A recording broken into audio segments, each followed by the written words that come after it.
बिस्मिल्लाहिर्रहमानिर्रहीम। नाज़रीन, आप देख रहे हैं प्रोग्राम न्यूज़ और मैं हूं आपका मेज़बान एहसन रज़ा। नाज़रीन, कराची सूरत हाल आपके सामने रही और फिर MQM का योम सियाह भी सामने रहा आपके, और सारी सूरत हाल आपने देखी। और फिर जमात इस्लामी का जो एक तवील धरना था वो भी ख़त्म हो गया। लेकिन सवाल ये है कि तमाम मामलात उसी वक्त क्यों सेटल्ड होते हैं जब धींगा मुश्ती होती है और इस तरह की सूरत हाल हमें देखने को आती है। और एक MQM का कारकुन जो है वो भी जान से गया और सारी सूरत हाल आपके सामने रही।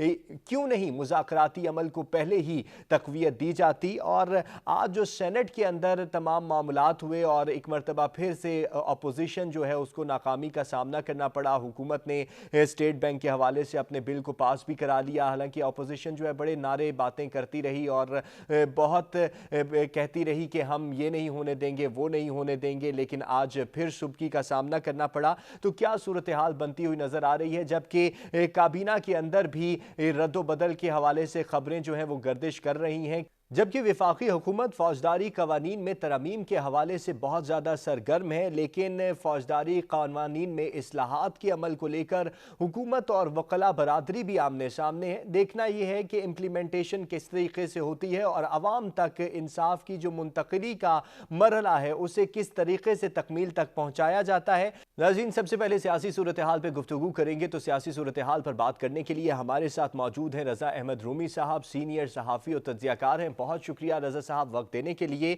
सर, इससे पहले कि मैं आज जो सेनेट का इजलास हुआ और वहाँ पर जो सूरत हाल हुई और काबीना में रद्दो बदल के हवाले से जो खबरें गर्दिश कर रही हैं उनके ऊपर गुफ्तगू करूँगा आपसे। सबसे पहले तो कराची की सूरत हाल पर बात करना चाहूँगा। कल कराची की सूरत हाल आपने देखी, तमाम मंजरनामा आपके सामने रहा। सिंध हुकूमत की जो मामलात हैं वो भी आपने देखे, MQM के बयानात को भी आपने देखा और साथ ही साथ MQM ने योम सियाह का भी ऐलान किया और जमात इस्लामी के साथ मुज़ाकरात भी कामयाब हो गए और धरना भी, एक तवील धरना जो है वो भी ख़त्म हो गया। लेकिन इस तमाम सूरत हाल में एक जान भी चली गई। ऐसा क्यों है कि हमारी जितनी भी सियासी जमातें हैं वो मुज़ाकरात की मेज़ पर तब आती हैं जब कोई ना कोई कीमती जान चली जाती है और उसके बाद ये कहा जाता है कि ऐसा नहीं होना चाहिए था, ये बड़ा अफसोसनाक अमल है, इस तरह नहीं होना चाहिए था, वैसे नहीं होना चाहिए था, हमें इस तरीके से देख लेना चाहिए था, आइंदा ऐसा नहीं होगा। लेकिन फिर भी हम देखते हैं कि बार बार इन्हीं वाकयात को दोहराया जाता है। जी बिल्कुल, आपने ये सही कहा कि ये हमेशा जब बाद में फायर फाइटिंग की जाती है, दर हकीकत ये मसला है जमहूरी कल्चर का जो है वो ना होना या उसकी जो है उसकी कमज़ोरी की एक निशानी होती है ये। जमहूरियत में आप गुफ्तगू और डायलॉग के ज़रिए मामलात तय करते हैं, कुछ लेते हैं, कुछ देते हैं। यहाँ पर सिंध में बदकिस्मती से मसला ये है कि शहरी इलाके जो हैं वहाँ पर चूँकि MQM मज़बूत है, अभी भी उसके मुख्तलिफ धड़े जो हैं वो उनका वोट बैंक भी मौजूद है, वो नुमाइंदगी भी करते हैं और वो उनका ये इख्तलाफ मकामी हुकूमतों के ऊपर है और बड़ी पुरानी बात है क्योंकि सिंध हुकूमत सूबाई हुकूमत की ज़ाहिरी बात है मर्ज़ी होती है कि वो कंट्रोल अपना जारी रखें, जबकि शहरी जो इलाके हैं वहाँ पर दीगर पार्टियाँ MQM जैसी जो हैं वो ये चाहती हैं कि उनको मुकम्मल इख्तियारात और वसाइल उन तक पहुँचें। तो ये एक मसला है दरीना और इसका हल यही है कि इसको गुफ्तगू के ज़रिए तय करना चाहिए, ना कि तशद्दुद। और जिस तरह की हमने वीडियोज़ देखी और वो जो वाक़या सानिया हुआ, एक MPA के साथ भी जो हुआ और फिर एक शख्स की जान भी छाली गई, मासूम जान, तो ये बिल्कुल अवॉइडेबल होती हैं चीज़ें। बदकिस्मती से इसमें सिंध गवर्नमेंट की ज़िम्मेदारी बनती है कि उन्होंने इस मामलात को इस नहज तक क्यों पहुँचने दिया। माजी का भी हम देखें, तज्जिया करें तो माजी में भी यही सूरत हाल हमें नजर आती रही है और अभी भी यही सूरत हाल नजर आई और फिर उसके बाद ये कहा गया कि हम इसका बदला भी लेंगे, हम इसके खिलाफ मजीद एहतजाज के दायरे कार भी बढ़ाएंगे। और अगर योम सियाह की बात की जाए तो MQM के माजी के योम सियाह को और अभी के योम सियाह को किस तरीके से देख रहे हैं? जी देखिए, बात ये है कि ये यौम सियाह बिल्कुल ये तो एहतजाज का तरीका है पुराना, जैसे आप कह रहे हैं हमेशा यही होता है। मगर इसमें आप ये भी देखिए कि जो दोनों तरफ से ये होता रहा है और ये अपनी सियासत को चमकाने के लिए जो है कारकुनान की जानें जो हैं वो भी उसमें चली जाती हैं। اگر آپ کو یاد ہو تو 12 مئی کا بھی ایک واقعہ تھا جو کہ 2007 میں پیش آیا، اور اس میں جو کچھ ہوا وہ ہمیں یاد ہے کہ بڑا ہی اندوناک واقعہ تھا. اس کے بعد بھی بڑی اس طرح کی باتیں ہوئیں کہ اس کا بدلہ لیا جائے گا، یا آج تک کچھ نہیں ہوا اس کے اوپر. تو یہ ایک بدقسمتی سے پرتشدد کلچر جو ہے اس نے جمہوریت کی جگہ لے لی ہوئی ہے، اور اس کا ایک ہی حل ہے، اور وہ یہ ہے کہ جمہوری اداروں کو اور جمہوری جو میکنزمز ہیں ان کو مستحکم کیا جائے. جی صحیح سر، یہ بھی فرمائیے گا، آج سینٹ کا اجلاس ہوا، کراچی کی صورتحال پہ تو ہم نے بات کی ہے، امید کرتے ہیں کہ جمہوریت کی باتیں کرتے ہیں، جمہوریت کے دعوے اور نعرے لگائے جا رہے ہیں تو ہمیں اسی طریقے سے نظر بھی آئے کہ اسی سمجھ بوجھ کے ساتھ جمہوریت پہ عمل درآمد کیا جا رہا ہے. اب ذرا سینٹ کے اجلاس کی بات کرتے ہیں. آج جو ہمیں صورتحال سینٹ کے اجلاس میں نظر آئی، سیاسی مخالفین بڑے نعرے لگاتے رہے، بڑے دعوے کرتے رہے، ہم یوں کر دیں گے، ہم ایسے کر دیں گے، لیکن ہم نے دیکھا کہ آج بھی وہی ہوا کہ جو حکومت ہے وہ اپنا بل کامیاب منظور کرانے میں کامیاب نظر آئی. یہ کیا وجوہات ہیں کہ سر اپوزیشن ہمیشہ نعرے وعدے کرتی ہے، دعوے کرتی ہے، لیکن پورے نہیں کر پا رہی؟ جی دیکھیے، اپوزیشن تو جو ہے وہ آپ نے اس کا حال دیکھ ہی لیا ہے. عمران خان صاحب کو تو اس سے بہتر اپوزیشن نہیں ملنی تھی کہ جو اتنی منقسم ہے اور جس کی کوئی اسٹریٹجی نہیں ہے. تو آج بھی یہی ہم نے دیکھا کہ جس طرح سے وہ بل پاس کروایا گیا، وہ بھی عجیب و غریب طریقے سے سارا کچھ ووٹ ہوا. پورے لیکن میں پورے اس تھے میں آپ کو سر، یہ بات بتاؤں کہ ووٹ پورے جی پورے تھے. ہاں برابر کے تھے، اور چیئرمین صاحب جو ہیں وہ خیر وہ کچھ لوگ غیر حاضر بھی تھے. لیکن دیکھیں، اس میں آپ کو ایک چیز ایک اور ذکر یہ کروں کہ آپ اس چیز کو نہ بھولیے کہ جو یہ بل ہے یہ بھی بڑی اہمیت کا حامل ہے. اس کی وجہ یہ ہے کہ یہ چونکہ آئی ایم ایف کی شرط ہے، اور آئی ایم ایف کے اوپر آئی ایم ایف کے بغیر ہمارا گزارا ہے نہیں اس وقت. تو یہ بھی ایک بہت بڑا پرابلم ہے کہ ہمیں جو ہے یہ سوچنا پڑے گا کہ اگر اس طرح کی قومی مفاد کے معاملات ہیں تو اس کے اوپر کیوں نہیں گفتگو ہوتی. اس میں سب سے زیادہ جو میں سمجھتا ہوں قصوروار ہے وہ وفاقی حکومت ہے، جو کہ اپوزیشن کے ساتھ کسی طرح کا ورکنگ ریلیشن شپ نہیں بنا سکی. 4 سال تقریباً ہونے کو ہیں، اور بلکہ اس کا تو برملا ذکر بھی کرتے ہیں وزیر اعظم صاحب کہ وہ اپوزیشن کے لیڈر سے بات بھی نہیں کریں گے. اب بتائیے یہ کیسی جمہوریت ہے؟ اس طرح کی جمہوریت تو پھر ظاہری بات ہے لوگ اس کے اوپر سوال اٹھاتے ہیں، ان کا اعتماد اور اعتقاد اٹھ جاتا ہے جمہوریت سے. جی لیکن رومی صاحب، جس طرح آپ نے فرمایا کہ وزیر اعظم صاحب بات کرنے کو تیار نہیں ہے اور پارلیمان کے اندر بھی بات نہیں کی جاتی، عوامی مسائل کے اوپر گفتگو کیوں نہیں ہو رہی؟ کیونکہ اگر دیکھا جائے مالیاتی بل جس طرح ہم نے دیکھا، منی بجٹ کے حوالے سے ہم نے دیکھا تو پارلیمنٹ کے اندر ہمیں ہنگامہ آرائی نظر آئی. اور آج بھی اگر سینٹ کے اندر دیکھا جائے تعمیراتی کام کی تو بات کی جاتی ہے. اسد عمر صاحب نے کہا اپوزیشن تعمیراتی کام کی بات کرے، تعمیراتی طریقوں کی بات کرے، لیکن ایک دوسرے کے اوپر مضحکہ خیز جملے ضرور کسے گئے. جی بہت سارے جملے بھی کسے گئے، اور ہلڑ بازی اور الزام تراشی ہوتی ہے. دیکھیے یہ بڑی سیریس معاملات ہوتے ہیں. اس طرح کی قانون سازی جو کی جاتی ہے اس کے اوپر آپ اس کو عام سیاست یا سڑکوں کی سیاست کی نظر نہیں کر سکتے. اور بدقسمتی سے اس وقت یہی بہت بڑا ایک پرابلم جو ہے وہ درپیش ہے ہمارا، کہ ہمارا پارلیمان نہیں چل رہی.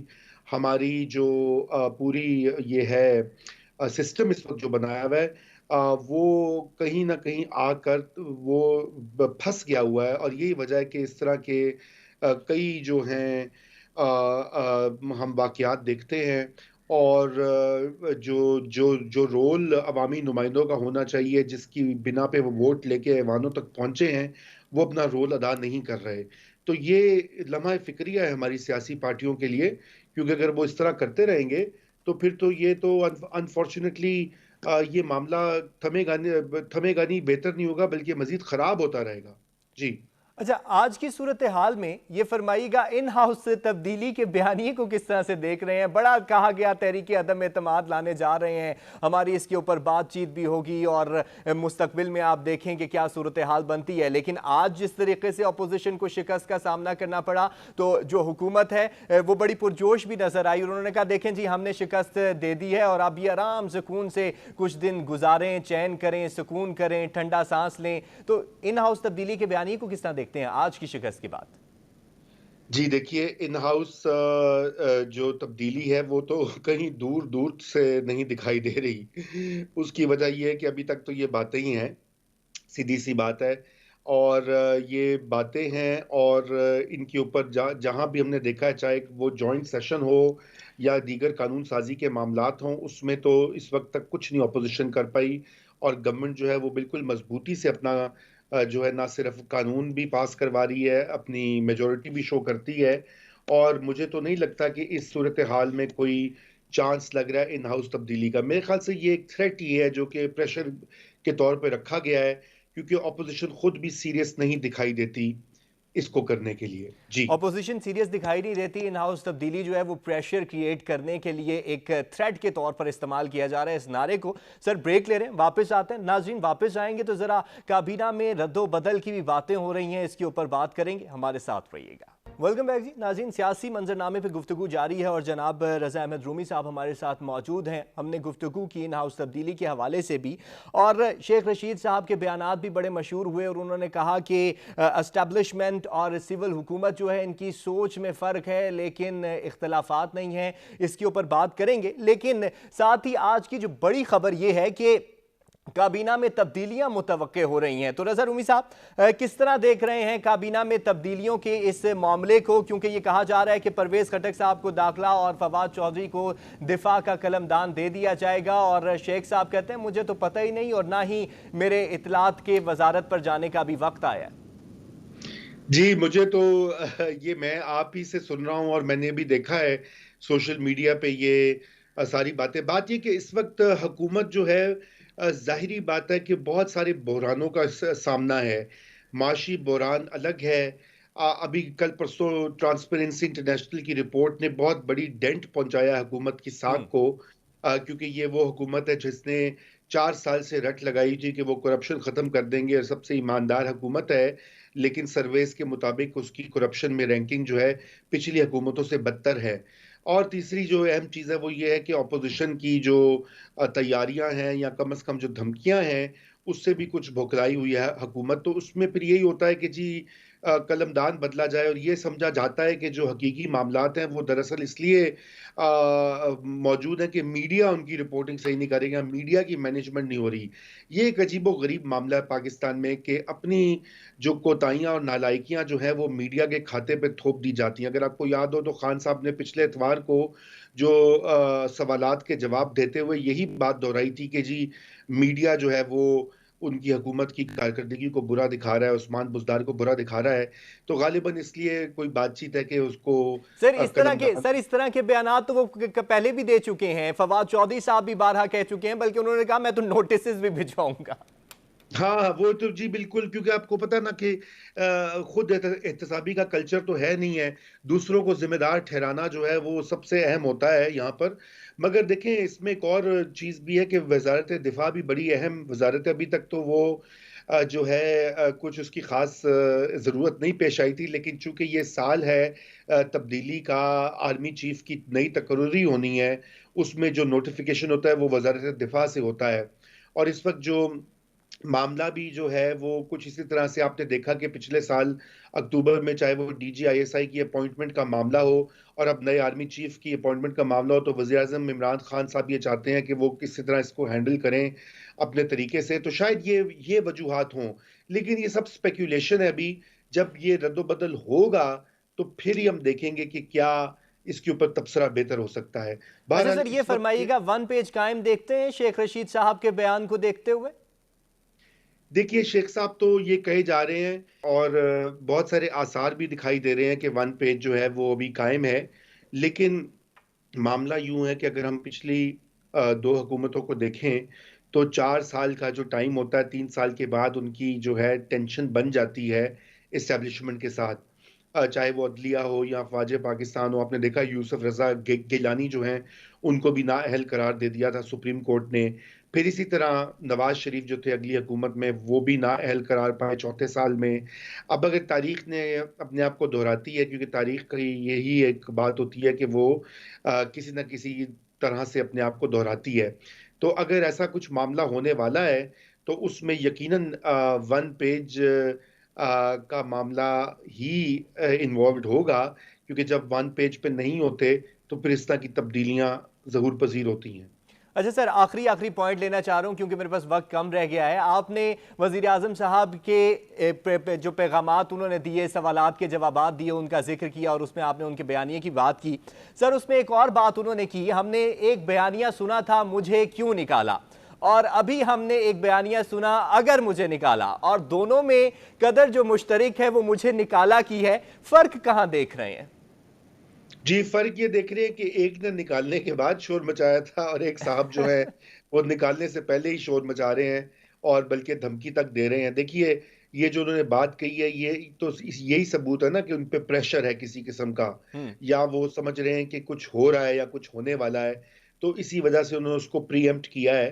مگر بات یہ کہ یہ وزیر اعظم کو اس طرح کی گفتگو، یہ عہدہ اور یہ منصب بڑا اہم ہے، یہ ایک آئینی پوزیشن ہے، اور یہ پورے ملک کے وزیر اعظم ہے، وہ اس طرح کی باتیں نہیں کہہ سکتے کہ میں سڑکوں پہ آگے اور خطرناک ہو جاؤں گا آپ لوگوں کے لیے۔ اب آپ لوگ کون تھے، آپ بھی جانتے ہیں، ناظرین بھی جانتے ہیں، رہنے دیجئے۔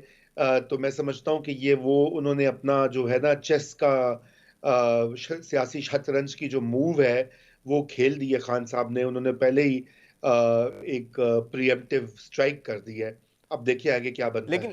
لیکن سر اگر مجھے نکالا کے ساتھ انہوں نے یہ بھی کہا کہ اگلے 5 سال بھی ہمارے ہی ہیں۔ جی، وہ تو پھر دیکھیں نا، دونوں میں وہ تو جی دونوں بیانات کو دیکھیے گا۔ جی دونوں بیانات ہیں، کیونکہ وہ ظاہری بات ہے، وہ یہ بھی کہنا چاہ رہے ہیں نا کہ ان پہ پریشر ہے، تو وہ اس میں آ نہیں رہے، بلکہ وہ کانفیڈنٹ ہیں کہ وہ دوبارہ سے وزیر اعظم بن جائیں گے۔ سوال یہ ہے کہ 2018 میں تو ان کے پیچھے بہت سارے لوگ کھڑے ہوئے تھے، بہت سے ادارے ان کا ساتھ دے رہے تھے، پاکستان کی جو پبلک اوپینین میکرز ہیں وہ بھی خان صاحب کے پیچھے کھڑے ہوئے تھے۔ آج ایسا معاملہ نہیں ہے۔ آج الیکشن اس سال ہوں یا اگلے سال ہوں، ان کا دوبارہ اقتدار میں آنا مشکل لگتا ہے، وہ آج جو مرضی صورتحال کریں۔ مشکل نظر آتی ہے۔ بہت شکریہ رضا رومی صاحب ہمارے ساتھ رہے، سیاسی منظرنامے پر انہوں نے گفتگو کی، اور آنے والے وقتوں میں بالکل واضح ہو جائے گی صورتحال کے کیا ہونے جا رہے ہیں۔ ناظرین بریک پر جا رہے ہیں، واپس آئیں گے تو ذرا فوجداری قوانین میں تبدیلی کے حوالے سے بات کریں گے کہ کتنا مؤثر ہے یہ، اور واقعی ہی براہ راست عوام تک اس کے اثرات منتقل ہوں گے یا نہیں ہوں گے، کیونکہ قوانین پہلے بھی بہت سے موجود ہیں ہمارے پاس، لیکن عمل جو ہے نظر نہیں آتا ان کے اوپر۔ اس پہ بات کریں گے، ہمارے ساتھ رہیے گا۔ ویلکم بیک جی ناظرین، بات کریں گے فوجداری قوانین میں ترامیم کے حوالے سے۔ تو وزیر اعظم پاکستان عمران خان صاحب بڑے متحرک نظر آئے، اور انہوں نے بیرسٹر فروغ نسیم صاحب کو شاباشیاں بھی دیں اور تحسین کے لائق بھی قرار دیا۔ ساتھ ہی ساتھ انہوں نے کہا کہ یہ بہت ضروری ہے تاکہ غریبوں تک بھی انصاف پہنچ سکے، اور ہم نے انصاف کے جو طریقہ کار ہیں ان کو بدل کے رکھ دیا ہے۔ تو اسی کے اوپر گفتگو کرنے کے لیے جناب ابراہیم بیگ صاحب ہمیں جوائن کر چکے ہیں، اسٹوڈیو میں موجود ہیں، ماہر قانون ہیں، تجزیہ کار ہیں۔ ابراہیم بیگ صاحب بہت شکریہ وقت دینے کے لیے۔ سر سب سے پہلے تو یہ فرمائیے گا کہ ضابطۂ فوجداری، تعزیرات پاکستان اور قانون شہادت میں سینکڑوں ترامیم، اور اس کو کتنا خوش آئند دیکھ رہے ہیں، کیونکہ 120 سال سے زائد عرصے سے ضابطۂ فوجداری چلا آ رہا ہے اور ہم نے کوئی ترامیم نہیں دیکھی، اور ابھی جو موجودہ حکومت ہے انہوں نے انصاف کے بیانیے کو، جو انہوں نے الیکشن میں اپنا انصاف کا نعرہ لگایا، اسی کو لے کے وہ آگے چل رہے ہیں۔ تو ان ترامیم کو کیسے دیکھ رہے ہیں؟ دیکھیں، ایک تو ترامیم چلو میں کہتا ہوں ہونی چاہیے، سوچنا چاہیے، اس پہ بیٹھنا چاہیے، چیزوں کو دیکھنا چاہیے کہ کون کون سی چیز آج کے ٹائم کے مطابق ہے اور کون سی چیز ایسی ہے جو آج کے وقت کے مطابق نہیں ہے، اس میں چینجز سوچنا، اس کو کرنا، اس حد تک تو میں ایگری کرتا ہوں۔ لیکن جس تیزی کے ساتھ، جتنی جلدی کے ساتھ یہ گورنمنٹ ترامیم لا رہی ہے، اور جس جلدی کے ساتھ اور تیزی کے ساتھ اس کو وہ بدل رہی ہے چیزوں کو، اور ترامیم کرا رہی ہے، ترامیم پہ ترامیم کر رہی ہے، تو اس سے میرا نہیں خیال کہ کوئی لوگوں کو دیکھے۔ قوانین لوگوں کے لیے ہیں، لوگوں کے فائدے کے لیے ہیں، لوگوں کے مسائل حل کرنے کے لیے ہیں، اور اگر چینجز آئیں گی تب بھی لوگوں کے مسائل کو حل کرنے کے لیے آئیں گی۔ اس سے بہتر آپ کو چیز ایسی پیش کرنی پڑے گی جو عملی طور پہ بھی واقعی آپ کے مسائل کا حل بہتر طریقے سے پیش کر سکے۔ آپ راتوں رات سوچتے ہیں کہ یہ قوانین چینج ہو جانے چاہیے، کیونکہ لوگوں کے فیصلے دیکھیں، یہ خیال کیسے آیا گورنمنٹ کو، بلکہ عمران خان کو یا ان کی گورنمنٹ کو، جہاں پہ بھی، کہ فیصلے جلدی نہیں ہو رہے، फैसले जल्दी नहीं हो रहे, तो फैसले जल्दी करने के लिए सालों लग रहे हैं केसेस के ऊपर। अगर वो ये कह रहे हैं कि 9 माह के अंदर फैसला हो जाएगा, तो क्या ये खुशाइंद बात नहीं? वो डिजिटलाइजेशन की भी बात कर रहे हैं, और वो ये भी कह रहे हैं कि जितने भी कोर्ट्स हैं वो जवाबदेह भी होंगे, और केसेस के हवाले से और बहुत से जो उन्होंने निज़ाम इसके अंदर मुतारिफ करवाए हैं, तो क्या वो खुशाइंद नहीं है? नहीं, मैं कहता हूँ ये प्रैक्टिकल है भी या नहीं है, इसको देखना चाहिए। ये आप इतनी बार्स हैं हमारी, सुप्रीम कोर्ट बार है, पाकिस्तान बार है, हाई कोर्ट बार्स हैं, वकील हैं, बहुत अच्छे अच्छे वकला, कराची में देखें, लाहौर में देखें, पिंडी में देखें, इस्लामाबाद में देखें, पिशावर में देखें, कोयटा में देखें, तो उनके साथ आपको कंसल्ट करना चाहिए। आपको वकला की बाज़ को, सीनियर वकला को साथ बिठा के गुफ्तगू करनी चाहिए, उनका इनपुट लेना चाहिए कि जो जो चेंजेस हम कर रहे हैं, क्या इससे आइंदा आने वाली नस्लों को फ़ायदा होगा या नुकसान होगा, ये अमली तौर पे इम्प्लीमेंट होंगी भी या नहीं। अच्छा, मैं इसके ऊपर बात करता हूँ इम्प्लीमेंटेशन के हवाले से, लेकिन आपने वकला बरादरी की भी बात की, आपने कंसल्टेशन की भी बात की, तो क्या यही बुनियादी वजह है कि वकला बरादरी और हुकूमत इन कवानीन के अंदर तरामीम, फौजदारी कवानीन के अंदर तरामीम को लेके आमने सामने है? बिल्कुल यकीनन यही बात है कि जल्दी किस चीज़ की है, आप मुझे बताएं। आपने देखें, ये 1899 के लॉज भी हैं, इसमें 1860 के लॉज भी हैं, ये सारे जो आप चेंजेस कर रहे हैं। गोरा कवानीन कैसे बनाता था? सबसे ज़्यादा रिसर्च गोरे ने की है, सबसे ज़्यादा टाइम वो रिसर्च पे लगाते थे, उसकी प्लानिंग पे लगाते थे। उसके बाद जब आपने रिसर्च कर ली, प्लान आउट कर लिया, स्टडी कर ली, आपने तमाम इनपुट्स ले लिए, फिर उसको इम्प्लीमेंट करने में देर नहीं लगाते थे। हम क्या करते हैं कि हम फ़ौरन इम्प्लीमेंट करना चाहते हैं, उससे पहले ना स्टडी करना चाहते हैं, ना हम रिसर्च करना चाहते हैं, ना हम प्लानिंग करना चाहते हैं, हम कुछ भी हम रातों रात सोचते हैं कि ये नवाज शरीफ का, ये फलां का, ये उनका फैसला नहीं हुआ तो क्यों नहीं हुआ, वो इसलिए नहीं हुआ कि अदालतें नहीं कर रही, जबकि अदालतों का इसमें बहुत ज़्यादा रोल नहीं है इस तरीके से। इसमें वकला शामिल है, इसमें प्रोसिक्यूशन शामिल है, इसमें इन्वेस्टिगेशन शामिल हैं, इसमें चलान शामिल हैं, इसमें बहुत सारी चीज़ें इन्वॉल्व हैं जिसकी वजह से होंगी। इसलिए आप मेहरबानी करके, मैं गवर्नमेंट से ज़रूर ये कहूँगा कि आप कवानीन ज़रूर तब्दील करें, प्रोसीजर्स ज़रूर तब्दील करें, प्रोसीजर्स बेहतर बनाएं, लेकिन प्रोसीजर कल लोग आके आपको अप्रिशिएट करें कि आपने जो प्रोसीजर्स बदले हैं उससे लोगों को बहुत ज़्यादा, अगर आप लोगों के लिए कर रहे हैं, अगर मैं अपने जहन के लिए कर रहा हूँ, मैं अपने दुश्मन की किसी सज़ा के तौर पे इसको कर रहा हूँ, तो वो ऐसा होगा नहीं, उसका नुकसान होगा और लोगों को नुकसान होगा। शायद जिसके ख़िलाफ़ आप करना चाह रहे हैं उसको कोई नुकसान हो चाहे ना हो, उससे हमारा कोई ताल्लुक़ नहीं है, लेकिन मैं कहता हूँ कि लोगों को फ़ायदा हर सूरत होना चाहिए। और शायद लोगों का फ़ायदा कल ना हो अगर हमने इस पर गौर व खौज करने के बाद, बार्स के इनपुट लेने के बाद, सीनियर वकला के साथ बैठ के सोच विचार के बाद, अब प्राइम मिनिस्टर साहब अपने वज़ीर को कहते हैं कवानीन बदल दें, अगले दिन वो तरामीम ले आते हैं और आप सोचना शुरू कर देते हैं कि ये तरामीम होंगी तो कल पता नहीं क्या कुछ हो जाएगा, कल ये जिरगा नहीं हो रहा। देखिए, कवानीन जिरगे का नाम नहीं है कि आपने 3 दिन का जिरगा बुलाया। जिरगा एक सिंपलेस्ट फॉर्म ऑफ जस्टिस किसी तौर पे हो सकता है, लेकिन ये कवानीन है जहाँ पे बहस होती है, बहस के बाद बहसें होती हैं, इसके सबूत होते हैं, इसके अब तो इलेक्ट्रॉनिक सबूत आ गए हैं, अब वीडियोस की चीज़ें आ गई हैं, अब बहुत सारी चीज़ें इन्वॉल्व हो गई हैं। इसलिए मैं गुजारिश करूँगा हुकूमत से और हुकूमत के साथ बैठे हुए उन कवानीन को जानने वाले लोग, वज़ीर कानून हैं या ख़ास तौर पे अटॉर्नी जनरल साहब, बहुत सेंसिबल, बहुत पढ़े लिखे, बहुत ही सीजन किस्म के वकील हैं, उनका इनपुट इनको ज़रूर लेना चाहिए कि ये कवानीन हम कैसे चेंज करें। मेरे ख़्याल में अटॉर्नी जनरल साहब किसी जल्दी में या वैसे ही आपको आपकी हाँ में हाँ मिलाते हुए आपको मशवरा नहीं देंगे, इसलिए मेरी गुजारिश यही है। अच्छा बेग साहब, ये फरमाइएगा, आपने कहा कि कंसल्टेशन का आपको फुकदान नज़र आ रहा है कि एक दूसरे से पूछा नहीं गया, राय नहीं ली गई, लेकिन जो वफाकी हुकूमत है उसका भी मौक़िफ़ ये है कि हमने फ़ौजदारी इस्लाहात से मुतल्लिक जो कानून साजी का मुकम्मल मुसवदा है वो पाकिस्तान बार कौंसल्स, तमाम सूबाई कौंसल्स, सूबाई बार कौंसल्स के अंदर भी भेजा और तमाम जगहों पर भेजा, तमाम इदारों को अपनी राय देने के लिए मदऊ किया गया, लेकिन फिर उसके बाद कोई लाहे अमल नहीं आया वहां से। अच्छा, नहीं, मेरा नहीं ख्याल कि बाहर के लोग तो इसको ओन नहीं कर रहे, वो तो इसको नहीं कह रहे कि हमें कोई मुसवदे मिले हैं, वहाँ हमारे साथ कोई मीटिंग की गई है, हमारे साथ कॉन्फ्रेंसेस की गई है, हमारे साथ बहुत सारी, देखे ये एक दिन का काम नहीं है, ये 4 दिन का काम नहीं है, ये साल का काम है। آج گورنمنٹ سوچ رہی ہے، اس پہ آپ کنسلٹیشن ریسرچ شروع کریں، کانفرنسز سٹارٹ کریں، وکلاء کو بلائیں، لوگوں کو بلائیں، لوگوں کو کنونس کریں کہ یہ جو ہم چینجز لا رہے ہیں اتنے عرصے بعد، 100-150 سال کے بعد، یہ چینجز انشاءاللہ اگلے 200-300 سال تک آپ کے فائدے میں رہے گی۔ اگر آپ لوگوں کو کنونس نہیں کریں گے، جلدی میں کریں گے، تو اس کا الٹیمیٹلی اگر آپ لوگوں کے لیے کر رہے ہیں تو نقصان ہے، اگر اپنی انا کے لیے کر رہے ہیں تو آپ کر رہے ہیں، پھر نہیں، لوگوں کو نقصان کر رہے ہیں۔ بیرسٹر فروغ نسیم صاحب کا بیان بھی اہم ہے۔ انہوں نے کہا کہ ان تمام تنظیموں نے اپنی کوئی رائے نہیں دی، اور پھر ہمارے ہاں وہ جس طرح مشرق میں خاموشی جو ہے رضامندی کے طور پہ جانی جاتی ہے، تو انہوں نے بھی اس کا کہا کہ خاموشی کا مطلب یہی ہے کہ ان کے پاس ان کا مطلب یہ ہے کہ اس میں اضافے کے لیے کچھ اور نہیں ہے، اور وہ اس دستاویز سے مطمئن نظر آتے ہیں۔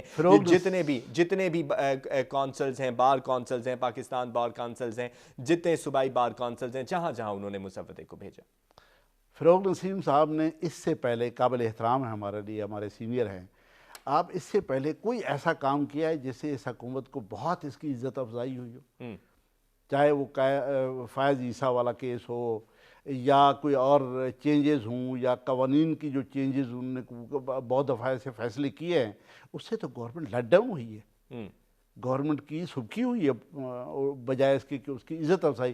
ہوتا یہی ہے کہ عمران خان صاحب آخری لمحے تک اپنے لوگوں کی تعریفوں کے پل باندھ رہے ہوتے ہیں، یکدم پتہ چلتا ہے کہ رات کو انہوں نے بندے کو، جیسے ابھی آپ نے دیکھا، وہ بھی بڑے قانون دان ہیں شہزاد صاحب، جن کو انہوں نے نکال دیا، ایک دن پہلے تک وہ کہہ رہے تھے، شاباشیاں دے رہے تھے، ان کو بھی اسی طرح دے رہے تھے۔ دیکھیں فروغ نسیم صاحب کو بھی چاہیے کہ وہ بالکل ہاں میں ہاں، شہزاد اکبر صاحب کے ساتھ تو معاملات سیٹل نہیں ہو سکے، نہ وہ نہ پیسے لا سکے اور نہ بندہ لا سکے۔ نہیں، پھر ایک دن پہلے تک، 2 دن پہلے تک پھر کس چیز کی تعریف ہوتی رہی؟ اچھا، دیکھیں 3.5 پونے 4 سال آپ ایک بندے کے ساتھ کام کرتے ہیں، تو جب آپ دیکھتے ہیں کہ اس کی آؤٹ پٹ ٹھیک نہیں ہے تو آپ سلولی اس کو نوٹس دینا شروع کرتے ہیں۔ آپ کہتے ہیں کہ نہیں ایسا نہیں چلے گا، آپ کو مہینہ ہو گیا، آپ کو 15 دن اور دیتے ہیں، آپ 15 دن آپ یہ کر لیں، آپ کر بھی سکتے ہیں یا نہیں کر سکتے، اور اس سے پہلے کہ وہ مسودہ آپ کے سامنے یا کوئی چیز آپ کے سامنے پیش کریں، آپ میں بھی تو اتنی عقل سمجھ ہونی چاہیے کہ آپ اس کو دیکھ سکیں۔ جو شہزاد اکبر صاحب پہلے دن سے فرما رہے تھے، یہاں کے بہت سارے لوگوں کو اور قانون دانوں کو یہ لگ رہا تھا یہ ممکن نہیں ہے پریکٹیکلی، تو عمران خان صاحب اور ان کی کیبنٹ کو یہ لگ رہا تھا یہ ایسا ہو جائے گا۔ اچھا بیگ صاحب، ابھی ہم فوجداری قوانین کے حوالے سے گفتگو کر رہے ہیں، یہ فرمائیے گا قوانین ہمارے ہاں بہت زیادہ ہیں، اور دیکھا جائے تو ہر معاملے کے حوالے سے قوانین ہیں، لیکن ہم نے ہمیشہ دیکھا کہ ان کے اوپر عمل داری کا ہمیں فقدان نظر آتا ہے، امپلیمنٹیشن ہمیں نظر نہیں آتی۔ تو یہ جو قوانین بنائے جا رہے ہیں، کیا براہ راست عوام تک ان کے اثرات پہنچیں گے، اور کس طریقے سے حکومت کا آپ کو پلان نظر آتا ہے قانونی نقطہ نظر کے مطابق؟ وہی میں کہہ رہا ہوں کہ اگر سوچ و بچار سے قوانین کو بدلا جائے اور ان کے پروسیجرز کو سوچ و بچار کے بعد بدلا جائے کہ یہ پروسیجرز کے فالٹ ہیں، کہ یہ پروسیجر ہم اس کو شارٹ کر سکتے ہیں، اس کو لینتھی بنا سکتے ہیں، اس کو کٹ کر سکتے ہیں، اس کو نہیں کر سکتے، یہ سوچ و بچار کے بعد کیا جائے تو ان عدالتوں کے نظام کو، پراسیکیوشن کو، انویسٹیگیشنز کو، الٹیمیٹلی ڈیسیژنز کو اور انصاف کے اس پورے نظام کو بہتر کیا جا سکتا ہے۔ لیکن میں یہ نہیں کہہ رہا کہ اس کی بہتری کے لیے کچھ نہ کیا جائے، ضرور کرنا چاہیے۔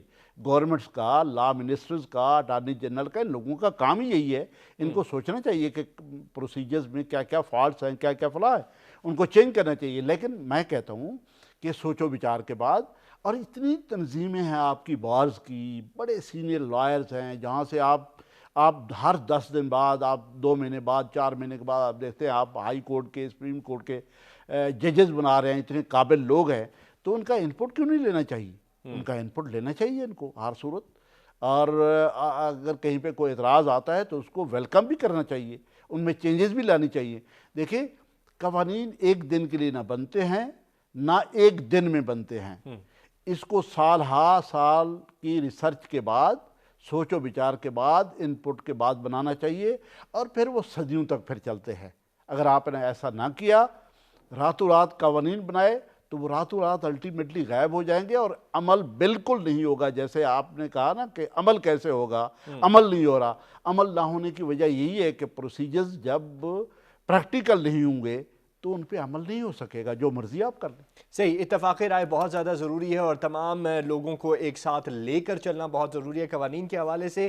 ناظرین، قوانین تو بنا دیے گئے اور فوجداری قوانین کے اندر ترامیم بھی کی، خوشائند ہیں، بہت اچھی بات ہے، ترامیم ہونی بھی چاہیے وقت کے ساتھ ساتھ، لیکن اس تمام نظریے اور عمل کو بھی دیکھنا ہے کہ ان کے اوپر امپلیمنٹیشن کس طرح ہوگی، اور ہم بھی یہی دیکھنا چاہتے ہیں کہ براہ راست جو ہے اس کے اثرات جو ہیں وہ عوام تک منتقل ہوں اور عوام کو ریلیف ملے اور ان کو انصاف کی فراہمی جو ہے وہ مؤثر طریقے سے ہو سکے۔ اپنا بہت سارا خیال رکھیے گا، کل پھر حاضر ہوں گے۔ پاکستان زندہ باد، اللہ حافظ۔